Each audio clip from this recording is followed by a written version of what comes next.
Hello old China, today we're going to talk about native CSS variables. I don't know if you've heard about these, perhaps you're used to using less or SASS or SCSS, however you want to call it, with variables, which are great, but you can actually do them natively with CSS now.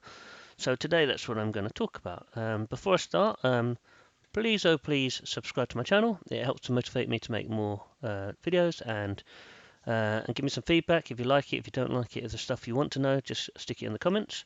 So here I've got a code pen. It's just a bit basic really, some paragraphs and some text. But here's the important thing is the CSS. So let me make that bigger for you.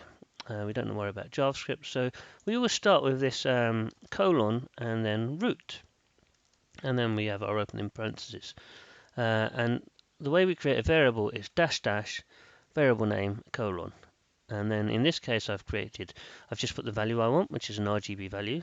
This one I've done a hex value. This one I've done a 0.5 rem, whatever you want to call it. And this one and 0.25. So let's have a look at how I've used them. So in this case I've said that all anchors, all links will be color. And then I type in var, var, and then a normal brackets, not the curly one you use for CSS, and hyphen pink. So in that case, let's have a look and show you what that does. So here we see that we've got the A with the pink color, and then the H1, which is this, and you'll see we've decided to give it margin bottom of padding half. So if we now decide that we want to just do normal padding, have we got a normal padding one? Yes, we have. So that made it 0.5. And if we said, oh, that's not enough, we want bigger padding, so we could do padding double. So you can name these whatever you want. I've called them padding half, padding double, because I find it easier to remember. But you could do padding small, padding big, whatever you want to do. Working through, we've used the same color as a background color. So we haven't created a background variable and a normal variable. The variable pink can be used in either one. And in this case, we've done padding.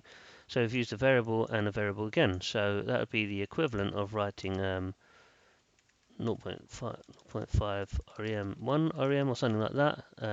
So instead of that, we've just done two variables. So that will be the top and the bottom, and that will be the left and the right. And if we wanted to do 4, we could obviously do 4. In this case, we've done some of them with bigger and some of them with smaller.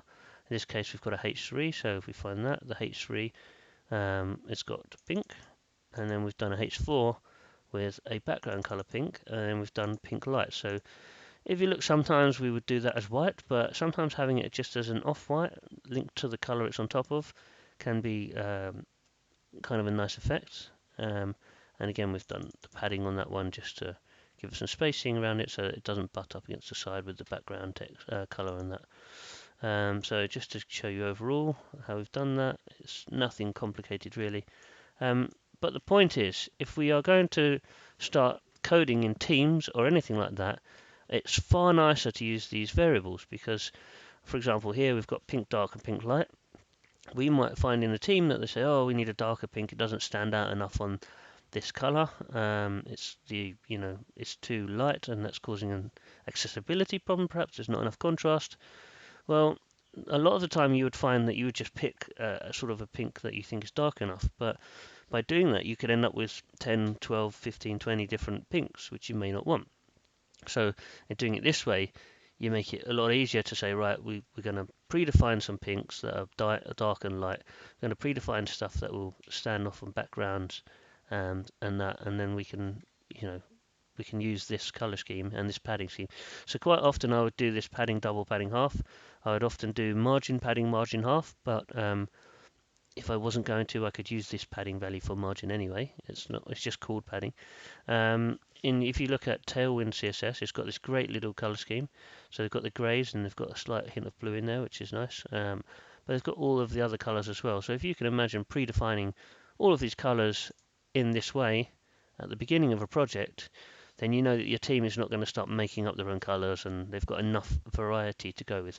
And if you've got like the padding down and you've got the margin down, and potentially you could have font sizes as well, because you might think that you want H2, H3, H4 to have certain size differences, then you would find that could be done as well.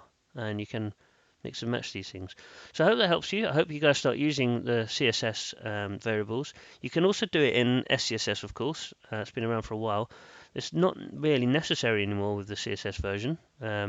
It's slightly longer having to type in var and then this, but on the other hand, you don't have to worry about it with the CSS because it's a preprocessor anyway, so we need to worry. But if you are just using CSS, then this is a great little tool to use, and it's a great way to make a style guide for your team. Anyway, that's probably about enough for now. If you want to learn more, go away and play with it. Write in the comments if you discover anything cool. I will be putting this code pen in the comments as well. Please don't forget to follow us on Twitter, on YouTube, Facebook. Please subscribe. And we'll make more videos soon, so please do get in touch. Please do write in comments. What did you like? What didn't you like? Shall I do a video on something that you haven't heard of yet? Let me know. Thanks for listening, guys. Bye.